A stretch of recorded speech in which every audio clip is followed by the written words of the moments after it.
Hai Barbitron Lover.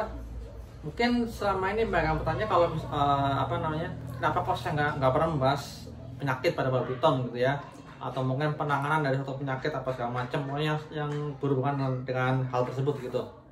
Nah, alasan itu simpel, karena saya nggak pernah mengalami hal yang tidak diinginkan seperti itu. Kenapa? Karena seperti yang sudah saya pernah bahas di video-video sebelumnya, yaitu saya lebih ke arah melakukan pencegahan, dimulai dari memilih dari koleksi, maksudnya menambah koleksi dari asal-usul jelas, sebenarnya dari breeder siapa, terus besar data-datanya, dan juga membeli dari ukuran baby. Nah, itu dari hal tersebut sudah cukup untuk meminimalisir kemungkinan kita mendapatkan koleksi yang bermasalah. Karena nggak bisa dipungkiri, orang yang benar-benar serius di dunia Barbitron pasti memperhatikan kesehatan masing-masing koleksinya, dan itu pasti dilakukan karena ya Barbitron sudah dianggap suatu project jangka panjang gitu, mengingat juga umurnya juga lumayan lama gitu ya. Nah, salah satu cara saya untuk men-tracking gitu ya, yaitu yang memberikan catatan khusus pada koleksi saya. Jadi setiap koleksi, setiap ekornya, saya selalu mencantumkan sumber atau asal-usul dari si Barbitron tersebut. Jadi misalkan saya membeli dari breeder A, ya akan saya tulis di tabel aktivitas atau mungkin di tabel boxnya itu dari breeder A.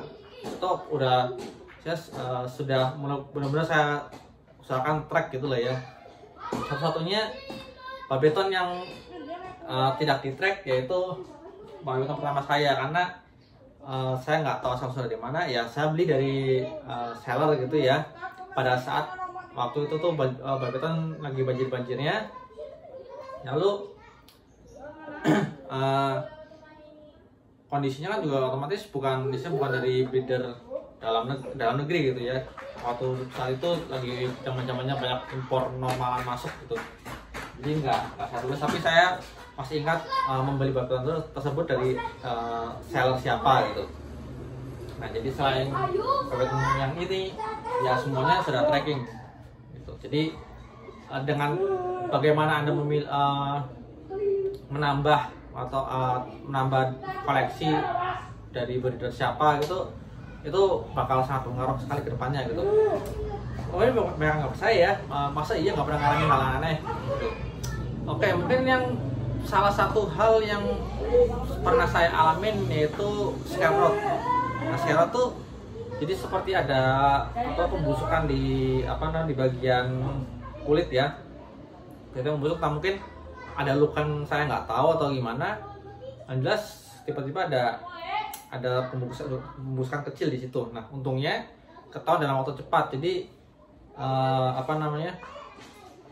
pada saat itu juga saya langsung membersihkan kandang Barbitron tersebut, dan setelah berapa hari akhirnya teratasi masalah tersebut gitu ya.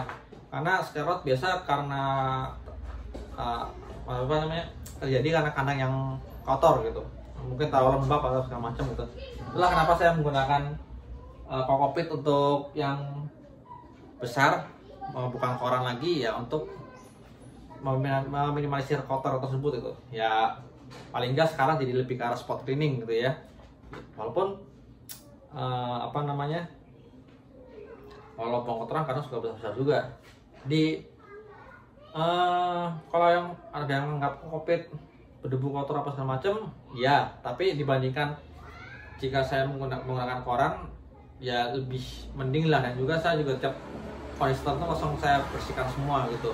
Nah, lalu untuk problem selain itu paling masalah itu untuk Barbitron yang baru menetas. Jadi nggak bisa pungkiri suatu kondisi tertentu bisa membuat si hatch yang baru menetas itu menjadi kurang baik kondisinya.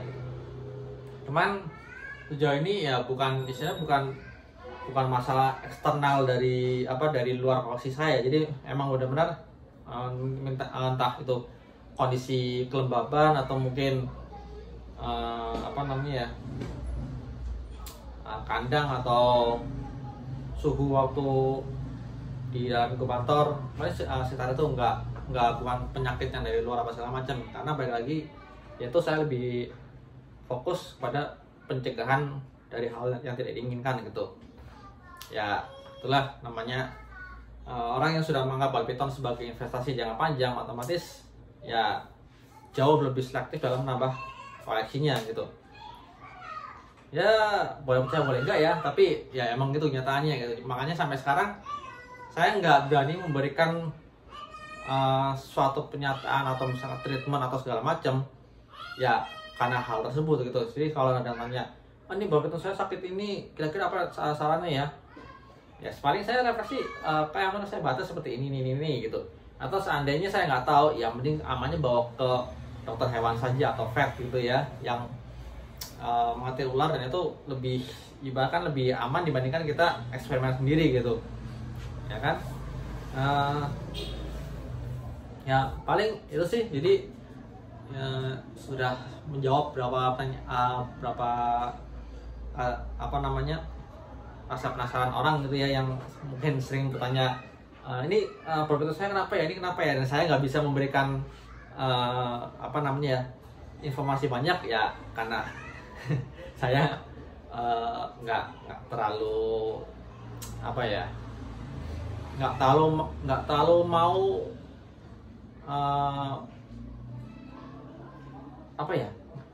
bisa bilang nggak mau sampai hal tersebut terjadi. Jadi ya lebih pencegahan aja lah, gitu aja.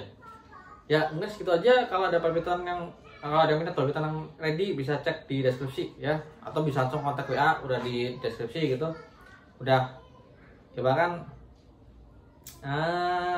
mumpung masih ada ya yang belum kebagian, ya nunggu musim berikutnya. Kalau ada yang putar ada nyari, ya cek deskripsi langsung untuk foto atau informasi terbaru, bisa langsung WA aja ya. Sampai jumpa di video berikutnya. Ciao.